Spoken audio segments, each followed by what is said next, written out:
Assalamualaikum semuanya. Semoga kita selalu diberi kesehatan, banyak rizki, dan penuh keberkahan. Pada suatu hari, Abu Nawas mendengar kabar bahwa kepala sipir penjara di kotanya bertindak semena-mena. Ia dikenal kejam dan tidak segan memenjarakan siapa saja yang berani melawannya atau sekadar tidak disukainya. Banyak orang hidup dalam ketakutan karena mereka bisa saja masuk penjara tanpa alasan yang jelas. Mendengar hal itu, Abu Nawas merasa penasaran dan ingin memastikan kebenarannya.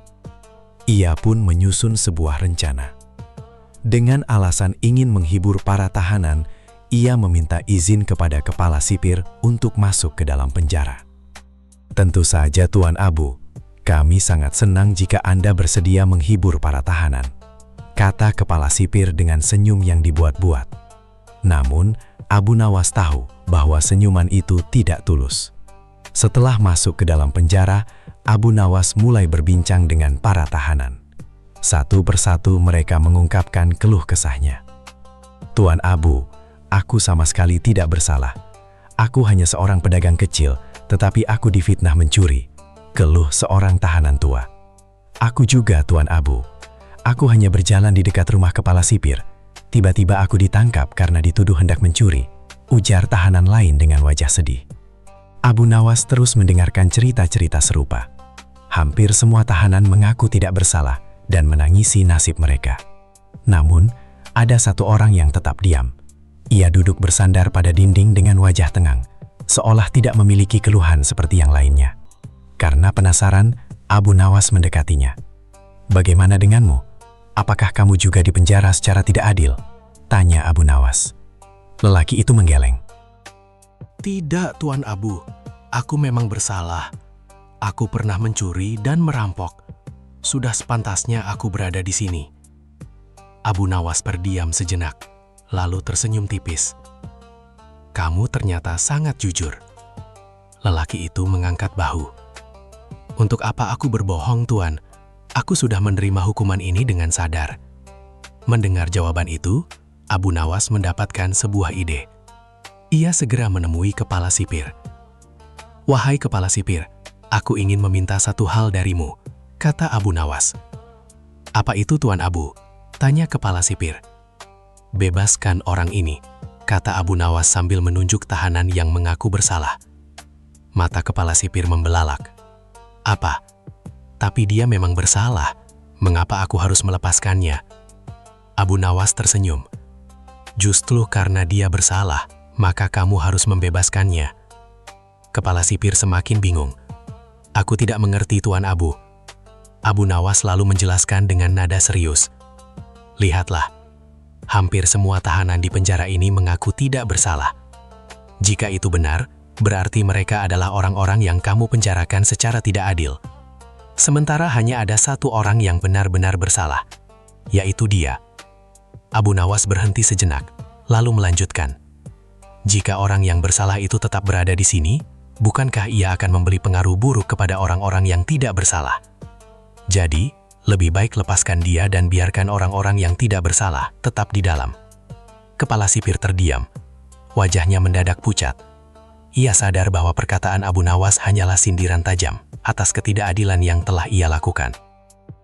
Jika ucapan itu tersebar ke seluruh kota, semua orang akan mengetahui betapa buruknya sistem penjara yang dipimpinnya. Dengan tubuh gemetar, kepala sipir berkata, "Aku mengerti, Tuan Abu.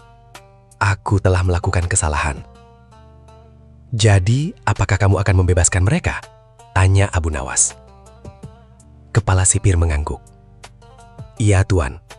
Aku akan membebaskan para tahanan yang tidak bersalah." Sesuai janjinya, kepala sipir segera membuka gerbang penjara dan membebaskan mereka yang ditahan tanpa alasan yang jelas. Wajah para tahanan berseri-seri penuh kebahagiaan. Sementara itu, tahanan yang benar-benar bersalah tetap berada di dalam selnya sesuai dengan hukum yang berlaku. Setelah semuanya selesai, Abu Nawas berjalan keluar dari penjara dengan senyum puas. Ia berhasil memberikan pelajaran kepada kepala sipir tanpa berdebat panjang atau bertindak kasar. Para mantan tahanan mengerumuninya. Tuan Abu, Anda benar-benar orang yang bijaksana. Tanpa Anda, mungkin kami akan selamanya mendekam di penjara. Abu Nawas hanya tersenyum. Keadilan bukanlah tentang siapa yang berkuasa, melainkan tentang siapa yang berani menegakkan kebenaran. Sejak hari itu, kepala sipir tidak pernah lagi bertindak sewenang-wenang. Ia menjadi lebih berhati-hati dalam menentukan siapa yang layak dipenjara dan siapa yang tidak. Dan Abu Nawas pun kembali ke rumahnya dengan tenang, menantikan petualangan berikutnya. Kejujuran dan keberanian menegakkan kebenaran dapat mengalahkan ketidakadilan tanpa harus menggunakan kekerasan.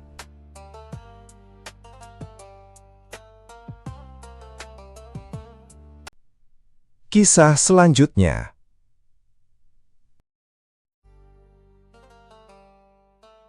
Pada suatu hari, ketika Abu Nawas sedang berada di kebun, ia melihat seekor kambing yang tersesat. Untuk memastikan bahwa kambing itu tidak memiliki pemilik, ia menengok ke kanan dan ke kiri, lalu memandang ke segala penjuru. Tidak ada siapa-siapa di sini. Daripada diambil orang lain, lebih baik aku bawa pulang saja kambing ini, pikir Abu Nawas. Tanpa membuang waktu, ia segera membopong kambing itu dan membawanya pulang.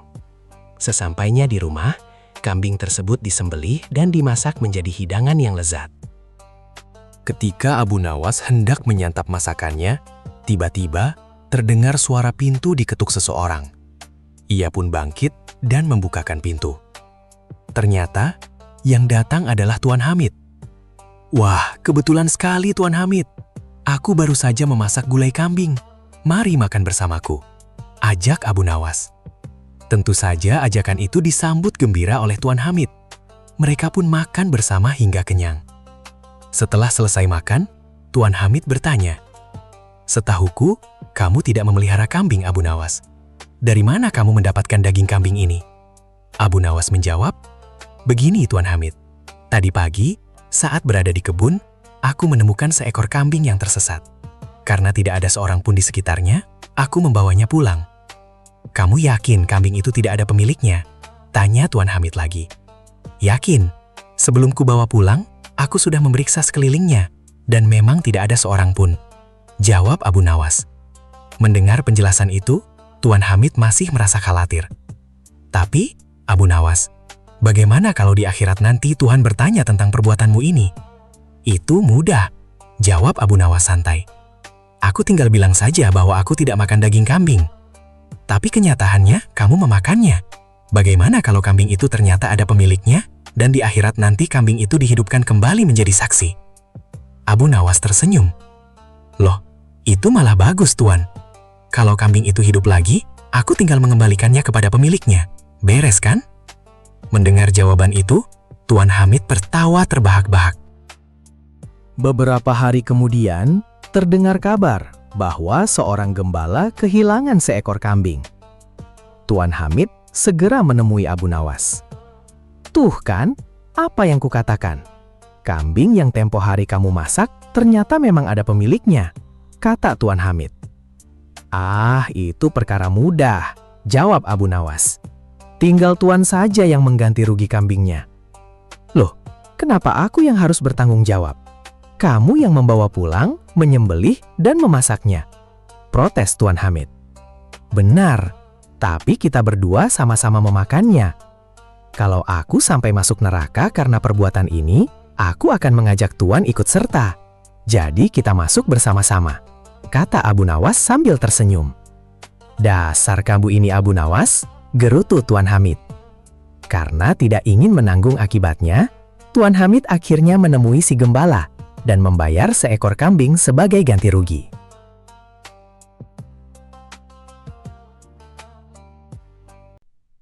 Kisah selanjutnya.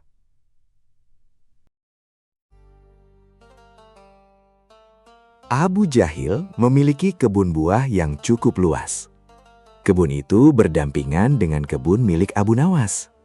Di antara kedua kebun hanya terdapat tumpukan batu yang menjadi pembatas.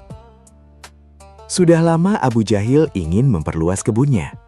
Sebenarnya ia mampu membeli sebagian tanah Abu Nawas karena hartanya cukup banyak. Namun karena terlalu pelit, ia tidak rela mengeluarkan uang sedikit pun.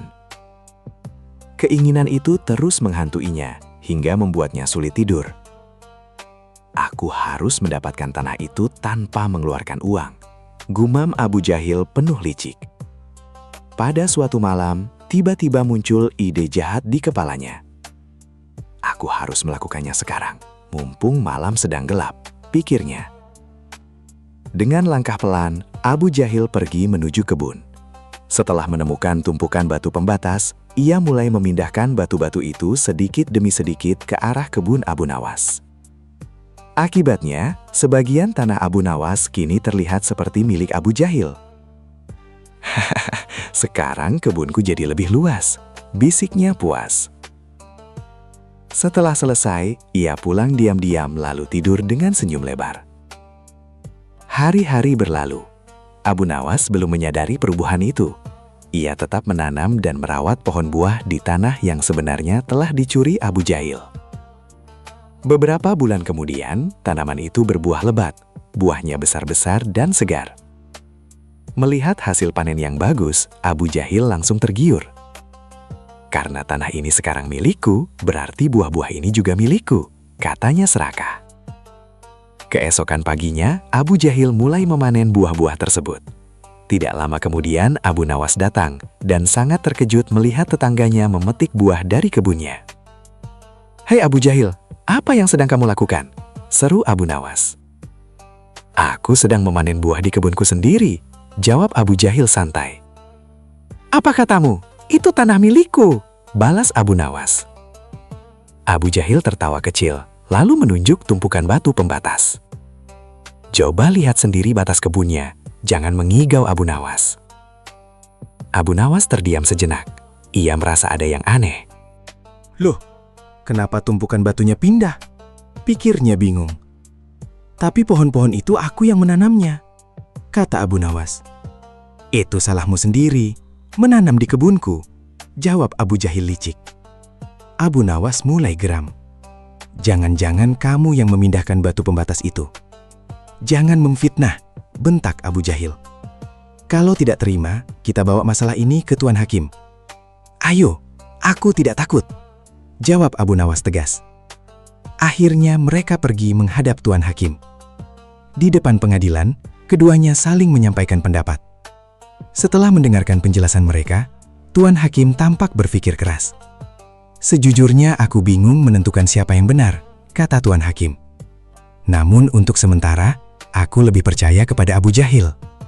Abu Nawas langsung tidak terima. Tuan Hakim, Anda dikenal sebagai hakim yang bijaksana.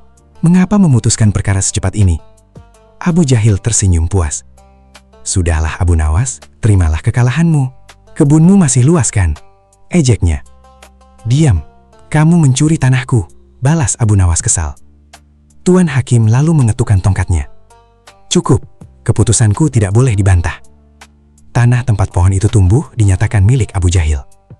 Mendengar itu, Abu Jahil hampir melompat kegirangan.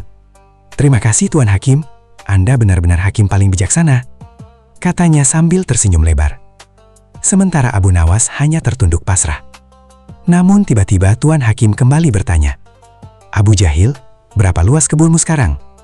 1,5 hektar Tuan, jawab Abu Jahil bangga. Lalu kebunmu Abu Nawas? Sebenarnya 1,5 hektar juga Tuan, tapi karena sebagian dicuri Abu Jahil, sekarang tinggal 1 hektar, jawab Abu Nawas. Tuan Hakim mengangguk pelan. Kalian tahu kenapa aku bertanya? Katanya. Keduanya saling berpandangan. Kemarin aku menerima surat dari Baginda Raja. Isi perintahnya begini, siapapun yang memiliki kebun lebih dari 1 hektar, akan disita negara beserta seluruh isinya. Dan siapa yang melawan akan dihukum berat. Wajah Abu Jahil langsung pucat pasi. Apa? Kalau begitu kebunku akan disita, pikirnya panik. Dengan gemetar, ia segera berkata, Tuan Hakim, sebenarnya kebunku hanya 1 hektar. Tuan Hakim menaikkan alisnya. Loh, bukankah tadi kamu bilang 1,5 hektar? Abu Jahil mulai berkeringat dingin. Saya bohong Tuhan, setengah hektar itu sebenarnya milik Abu Nawas. Saya memindahkan batu pembatas kebun pada malam hari. Tuan Hakim tersenyum tipis. Jadi benar tanah itu milik Abu Nawas? Iya Tuan, jawab Abu Jahil lemas. Tuan Hakim lalu memandang Abu Nawas. Apakah benar kebunmu luasnya 1,5 hektar? Benar Tuan Hakim, jawab Abu Nawas. Nah, sekarang semuanya sudah jelas. Abu Jahil telah berbohong dan mencuri tanah milik tetangganya. Kemudian Tuan Hakim memerintahkan pengawal. Pengawal, tangkap Abu Jahil dan masukkan dia ke penjara. Abu Jahil langsung panik.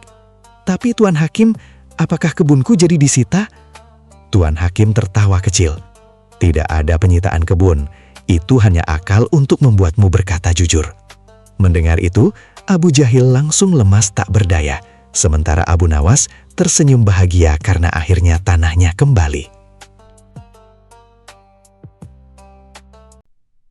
Kisah selanjutnya.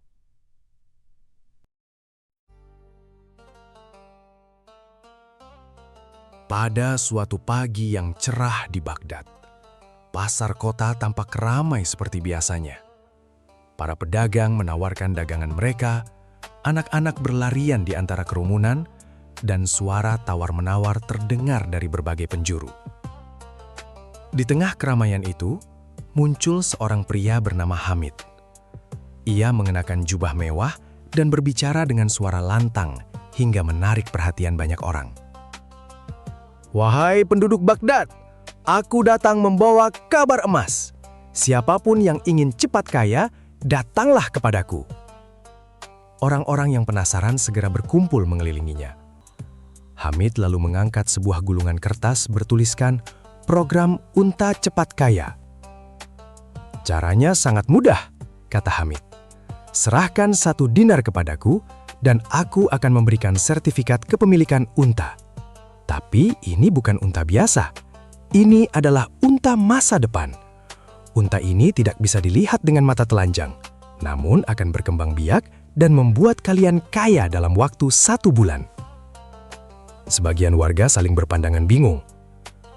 Kalau tidak bisa dilihat, bagaimana kami tahu untanya benar-benar ada? Tanya seorang pedagang. Hamid tersenyum lebar. Kalian harus percaya, ini investasi zaman baru. Modal kecil, untung besar. Siapa cepat, dia dapat. Kata-katanya yang penuh janji membuat banyak orang tergoda.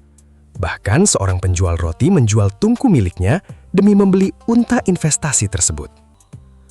Hari demi hari berlalu. Hamid semakin kaya karena banyak warga menyerahkan uang mereka. Sementara itu, di sudut kota yang tenang, Abu Nawas sedang duduk santai di bawah pohon kurma. Seorang warga datang mengabarkan tentang program unta ajaib itu. Abu Nawas mengernyitkan dahi. Unta masa depan tidak bisa dilihat mata telanjang. Ia mengusap janggutnya lalu tersenyum tipis. Ini bukan unta masa depan. Ini unta hayalan yang sedang mencari korban. Sebulan kemudian, suasana pasar berubah. Wajah-wajah ceria berganti menjadi penuh kecemasan. Aku sudah menyiapkan kandang besar, tapi untaku tidak pernah datang, keluh seorang petani. Aku disuruh sabar terus, katanya untaku masih dalam proses metafisika, teriak warga lain.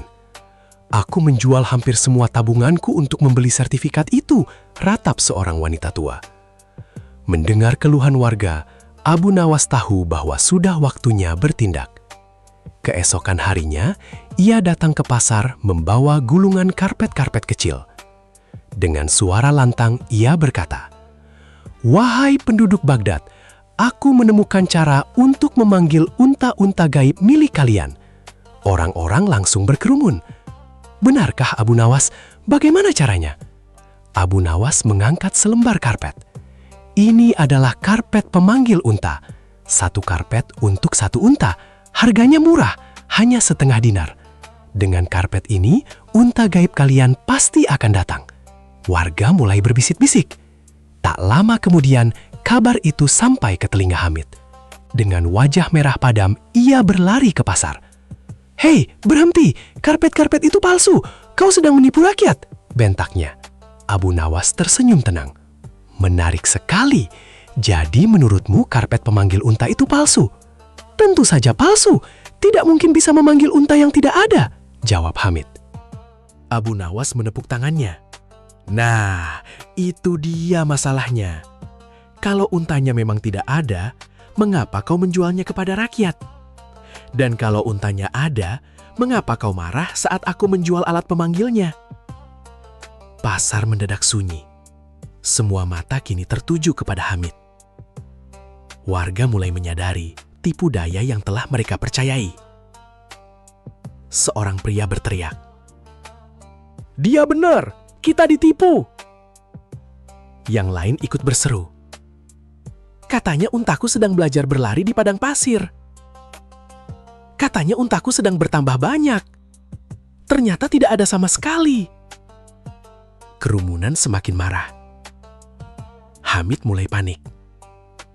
"Tunggu, kalian salah paham. Aku bisa menjelaskan."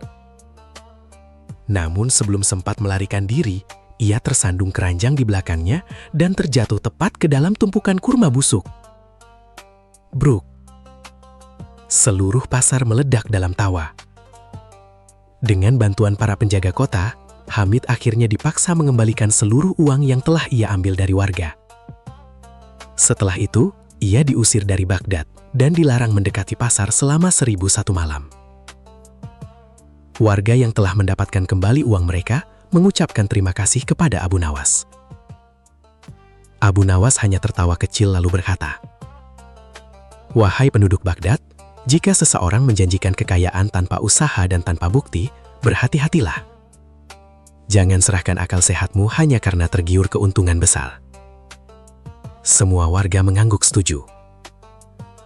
Sejak hari itu, tidak ada lagi yang mudah percaya pada janji-janji yang terlalu indah untuk menjadi kenyataan.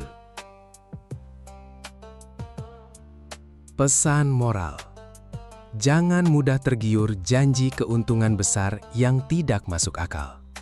Gunakan akal sehat, periksa fakta, dan berpikirlah kritis sebelum mempercayai atau menginvestasikan sesuatu.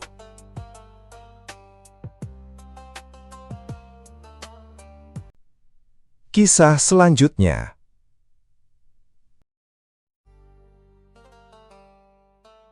Pada suatu ketika, Baginda Raja tampak termenung di atas singgasananya. Wajahnya muram, matanya sayu, dan pikirannya seolah dipenuhi beban yang sangat berat. Sudah beberapa malam ia sulit tidur. Namun hanya Baginda Raja sendiri yang mengetahui masalah besar yang sedang menghimpit hatinya. Ia sengaja merahasiakan semuanya, baik dari para penasihat istana maupun dari Abu Nawas, sahabatnya yang biasanya menjadi tempat berkeluh kesah. Dalam hati, Baginda Raja ingin sekali melupakan masalah itu. Kalau bisa lari darinya, tentu ia akan melakukannya. Namun kenyataannya, masalah tersebut seakan terus mengikuti kemanapun ia pergi. Sejak saat itu, Baginda Raja sering terlihat melamun sendiri. Hingga pada suatu hari, seorang penasehat istana memberanikan diri mendekat. "Maaf Paduka yang mulia," katanya hati-hati. "Belakangan ini hamba melihat Paduka tampak murung. Hamba khawatir Paduka akan jatuh sakit. Apakah ada sesuatu yang sedang dipikirkan?" Baginda Raja menghela napas pelan, lalu memalingkan wajahnya. Tidak ada apa-apa. Aku baik-baik saja. Urus saja pekerjaanmu," jawabnya singkat. Penasihat istana itu pun terdiam. Ia sadar bahwa sang raja sedang menghadapi masalah besar. Namun karena Baginda Raja tidak mau berterus terang, ia pun tak berani bertanya lebih jauh. Hari demi hari, sikap Baginda Raja semakin tertutup. Ia bahkan mulai enggan menerima tamu. Keadaan itu membuat para pejabat istana semakin khawatir.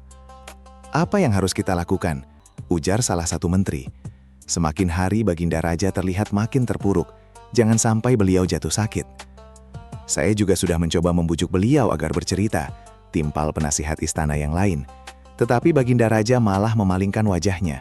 Beliau memilih menutup diri. Seorang menteri kemudian berkata, "Bagaimana kalau kita meminta bantuan Abu Nawas? Biasanya dia selalu punya cara untuk membantu Baginda Raja." "Benar, itu ide yang bagus," sahut para menteri lainnya. Maka beberapa menteri segera pergi ke rumah Abu Nawas. Melihat kedatangan mereka, Abu Nawas tampak heran.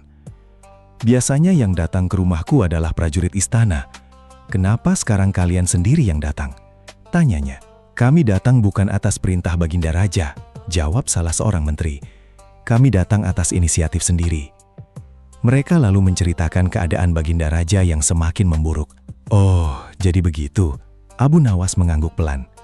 Baiklah, aku akan mencoba menghiburnya. Mari kita ke istana sekarang. Sesampainya di istana, Abu Nawas langsung menghadap sang raja. Ia mulai menceritakan kisah-kisah lucu dan jenaka dengan harapan Baginda Raja kembali tertawa. Namun, tidak ada reaksi sedikit pun. Baginda Raja hanya diam, lalu perlahan bangkit dan masuk ke dalam kamarnya. Para menteri segera menghampiri Abu Nawas. Bagaimana ini Abu Nawas? Kamu lihat sendiri keadaan beliau, kata mereka dengan cemas. Abu Nawas mengangguk pelan. Aku juga khawatir, jawabnya. Biarkan aku pulang dulu. Aku akan memikirkan cara terbaik untuk membantu Baginda Raja. Malam itu, Abu Nawas terus berpikir keras. Ia mencoba mencari cara untuk menyadarkan sang raja tanpa membuatnya merasa dipaksa. Setelah berpikir cukup lama, akhirnya ia menemukan sebuah ide cemerlang. Keesokan harinya, Abu Nawas pergi ke pasar. Di tengah keramaian orang-orang, ia tiba-tiba berteriak lantang. Apakah di antara kalian ada yang bisa memasukkan seekor unta ke dalam lubang jarum? Semua orang langsung tertawa dan memandangnya dengan heran. Mana mungkin bisa Abu Nawas? Seru seseorang. Itu hal yang mustahil. Namun Abu Nawas menjawab dengan tenang. Tidak ada yang mustahil, bahkan anak kecil pun bisa melakukannya. Kalau begitu, buktikan kepada kami, tantang orang-orang. Abu Nawas tersenyum tipis. Maaf kawan-kawan, aku hanya bisa membuktikannya di hadapan Baginda Raja. Sejak saat itu, kemanapun Abu Nawas pergi, ia selalu mengulang perkataan yang sama. Kabar aneh itu akhirnya sampai juga ke telinga Baginda Raja. Awalnya, sang raja tidak terlalu memedulikannya. Namun lama-kelamaan, rasa penasaran mulai tumbuh di dalam dirinya. Akhirnya, Baginda Raja memerintahkan prajurit untuk memanggil Abu Nawas ke istana. Begitu Abu Nawas tiba, Baginda Raja langsung bertanya, "Wahai Abu Nawas, benarkah kamu bisa memasukkan seekor unta ke dalam lubang jarum?" "Benar, Paduka yang mulia," jawab Abu Nawas mantap. Baginda Raja mengernyit. "Bagaimana mungkin? Itu jelas mustahil." Abu Nawas tersenyum kecil. "Paduka, di dunia ini tidak ada yang benar-benar mustahil. Kalau begitu, buktikan sekarang," perintah sang raja. "Caranya mudah, Paduka," jawab Abu Nawas tenang. "Kita hanya perlu membuat jarum yang lubangnya lebih besar daripada seekor unta. Dengan begitu, unta bisa masuk dengan mudah. Bahkan anak kecil pun bisa melakukannya." Baginda Raja terdiam sejenak, lalu berkata, "Kalau caranya begitu, semua orang juga bisa. Berarti kamu telah menipu rakyat dan juga menipuku." Abu Nawas segera menundukkan kepala hormat. "Paduka, hamba tidak pernah menipu siapapun. Hamba juga tidak pernah mengatakan bahwa jarum yang hamba maksud adalah jarum kecil." Mendengar jawaban itu, Baginda Raja akhirnya tertawa kecil untuk pertama kalinya setelah sekian lama. "Baiklah Abu Nawas," katanya sambil tersenyum. "Lalu apa sebenarnya maksud dari semua ini?" Abu Nawas menatap sang raja dengan bijak. "Sebenarnya Paduka yang mulia, hamba ingin menunjukkan bahwa sebesar apapun masalah yang kita hadapi, jika hati kita lebih besar dan lebih luas daripada masalah itu, maka masalah tersebut akan terasa ringan." Baginda Raja mulai mendengarkan dengan sungguh-sungguh. Tadi Paduka merasa mustahil seekor unta masuk ke lubang jarum, lanjut Abu Nawas. Namun ketika hamba menjelaskan caranya, Paduka mulai percaya. Begitu pula dengan masalah hidup. Jika hati kita sempit, pikiran kita pun menjadi sempit. Kita merasa buntu dan putus asa. Namun jika hati kita luas dan tenang, maka kita akan mampu berpikir jernih dan menemukan jalan keluar. Abu Nawas tersenyum lembut. Jadi persoalannya bukan pada seberapa besar masalahnya, melainkan pada seberapa luas hati kita saat menghadapinya. Baginda Raja terdiam lama. Kata-kata Abu Nawas menembus jauh ke dalam hatinya. Suasana istana mendadak hening. Akhirnya sang raja berkata pelan, "Terima kasih Abu Nawas, kini aku mengerti. Selama ini aku menghadapi masalah dengan hati yang sempit, sehingga pikiranku menjadi buntu." Sejak saat itu, Baginda Raja kembali ceria. Ia tak lagi murung seperti sebelumnya. Ia mulai menghadapi setiap persoalan dengan hati yang lebih lapang dan pikiran yang lebih tenang. Dan benar saja, solusi perlahan mulai muncul dari kejernihan pikirannya. Pesan moral: masalah sebesar apapun akan terasa ringan jika dihadapi dengan hati yang lapang dan pikiran yang tenang. Jangan lari dari masalah, tetapi hadapilah dengan keberanian dan kebijaksanaan. Kisah selanjutnya.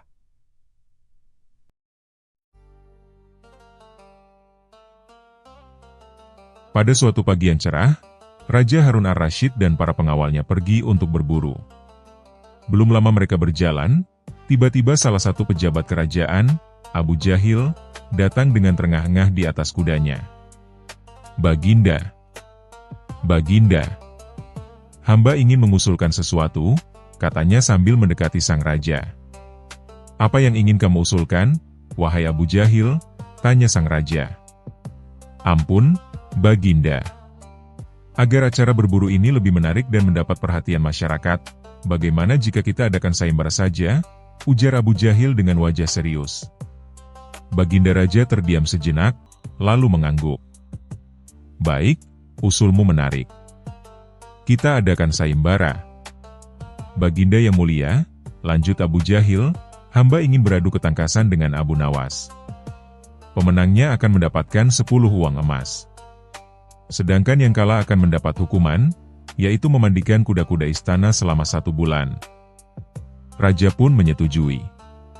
Tak lama kemudian, Abu Nawas dipanggil menghadap. Setelah mendengar aturan sayembara, dalam hati ia sebenarnya menolak.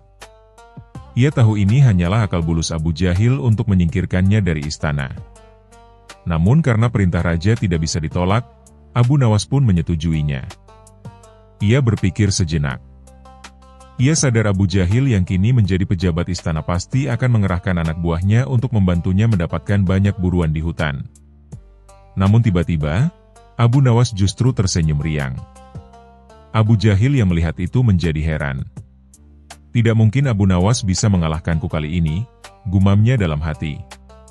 Tak lama kemudian, Baginda menggiring mereka ke alun-alun istana. Rakyat sudah berkumpul dan tidak sabar menyaksikan perlombaan berburu itu. Trompet kerajaan pun ditiup, menandakan perlombaan dimulai. Abu Jahil langsung memacu kudanya secepat kilat menuju hutan. Sebaliknya, Abu Nawas berjalan santai di atas kudanya. Melihat itu, para penonton berteriak, "Cepat, Abu Nawas! Nanti kau kalah." Namun Abu Nawas tetap tenang. Hari pun beranjak sore. Perlombaan telah berlangsung setengah hari. Tak lama kemudian, Abu Jahil kembali ke istana dengan penuh kemenangan. Ia disambut sorak-sorai rakyat. Di kanan dan kiri kudanya tergantung banyak hasil buruan. Dengan bangga ia berkata, "Akulah pemenangnya. Lihatlah, buruanku sangat banyak. Mana mungkin Abu Nawas bisa mengalahkanku?" Para penonton pun bersorak semakin keras. Tak lama kemudian, terdengar langkah kuda Abu Nawas. Namun, tidak ada satupun binatang buruan yang ia bawa.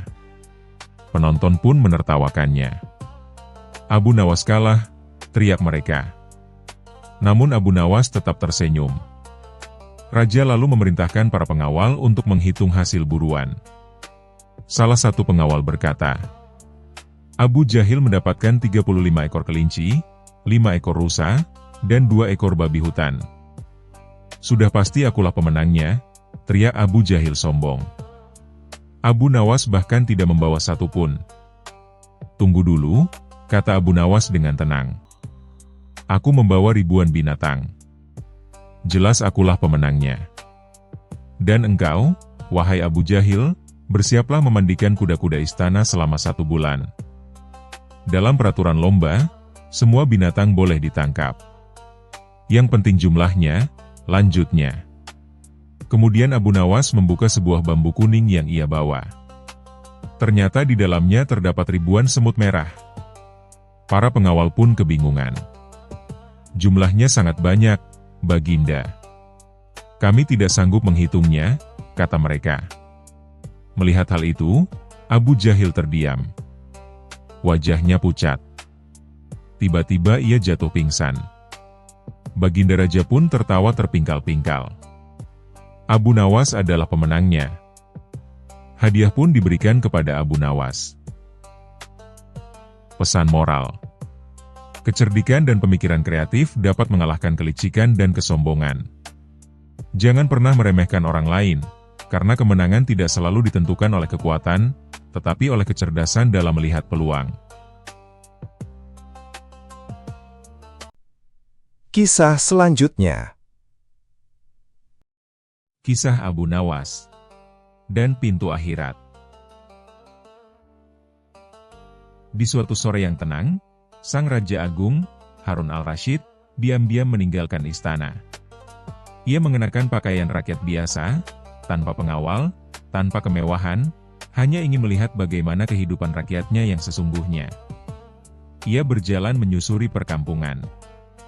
Di tengah perjalanan, ia melihat sekelompok orang berkumpul mengelilingi seorang ulama yang sedang memberikan ceramah. Raja pun mendekat dan ikut duduk.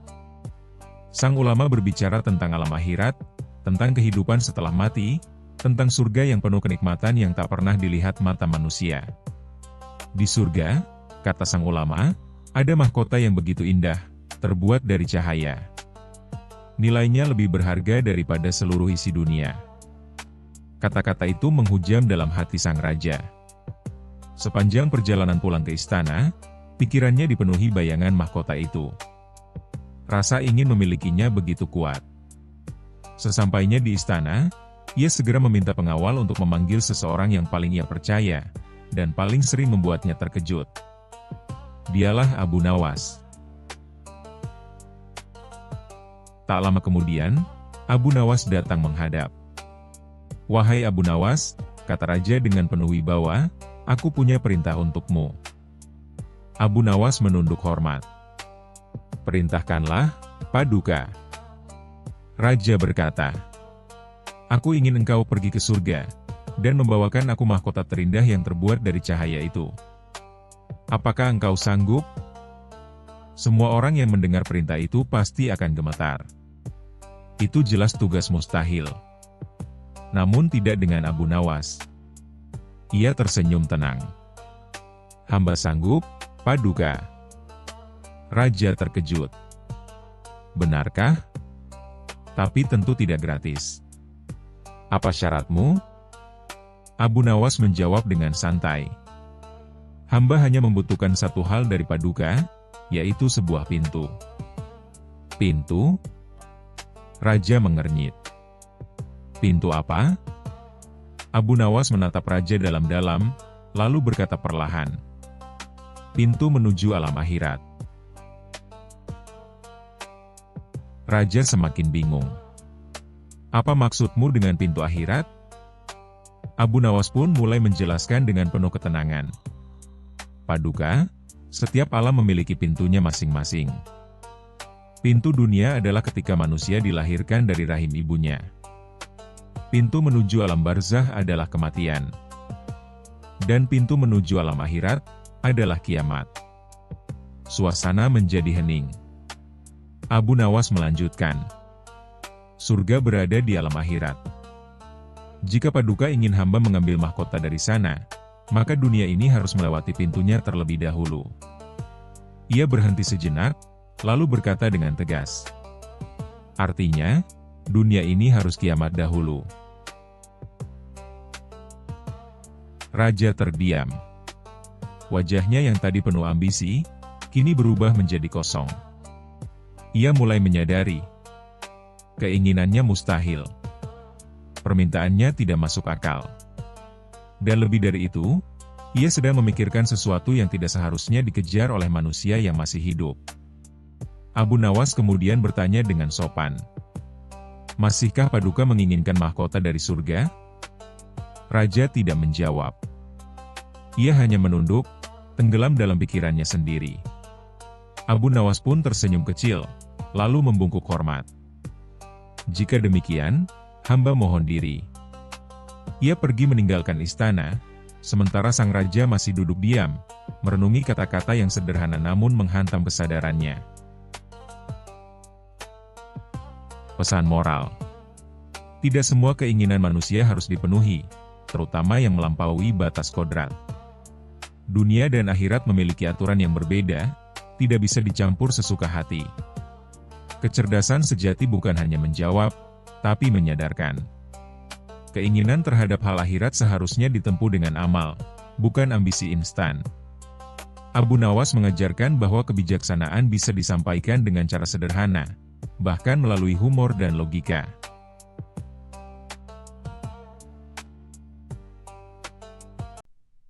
Kisah selanjutnya.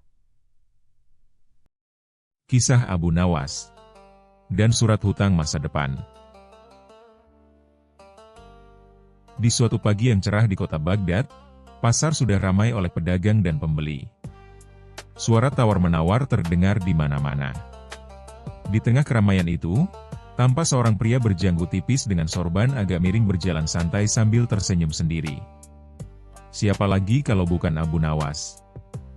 Hari itu Abu Nawas sedang tidak punya uang sama sekali. Kantongnya kosong, bahkan seekor semut pun akan kecewa jika mencoba mencari makanan di sana. Namun perutnya mulai berbunyi. Kerucuk, kerucuk. Abu Nawas mengelus perutnya. Wahai perutku, bersabarlah. Kita sedang menjalani latihan hidup sederhana, gumamnya. Saat berjalan di pasar, Abu Nawas mencium aroma makanan yang luar biasa harum. Ternyata aroma itu berasal dari warung sup milik seorang pedagang terkenal bernama Karim. Supnya terkenal paling lezat di Baghdad. Abu Nawas pun mendekat. Assalamualaikum, wahai Tuan Karim, sapa Abu Nawas dengan ramah.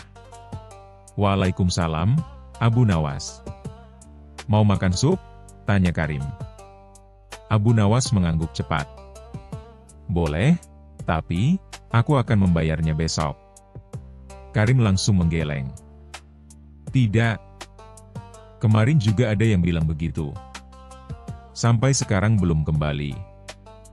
Abu Nawas berpikir sebentar. Lalu wajahnya tiba-tiba bersinar seperti mendapat ide besar. Kalau begitu begini saja. Aku akan menulis surat hutang yang sangat istimewa. Karim mengernyitkan dahi. Surat hutang biasa saja aku tidak percaya. Apalagi yang istimewa. Abu Nawas tersenyum lebar. Ini bukan surat hutang biasa. Ini surat hutang dari masa depan. Karim makin bingung. Apa maksudnya? Abu Nawas segera mengambil kertas dan pena. Ia menulis sesuatu dengan sangat serius. Setelah selesai, ia menyerahkannya kepada Karim. Karim membaca keras-keras. Saya, Abu Nawas, berjanji akan membayar sup ini kemarin. Karim terdiam beberapa detik. Ini salah. Seharusnya besok, bukan kemarin. Abu Nawas menggeleng bijak. Justru itu hebatnya. Kalau aku berjanji membayar besok, bisa saja besok aku lupa. Tapi kalau aku berjanji membayar kemarin, berarti hutangnya sudah lama lunas. Karim melongo.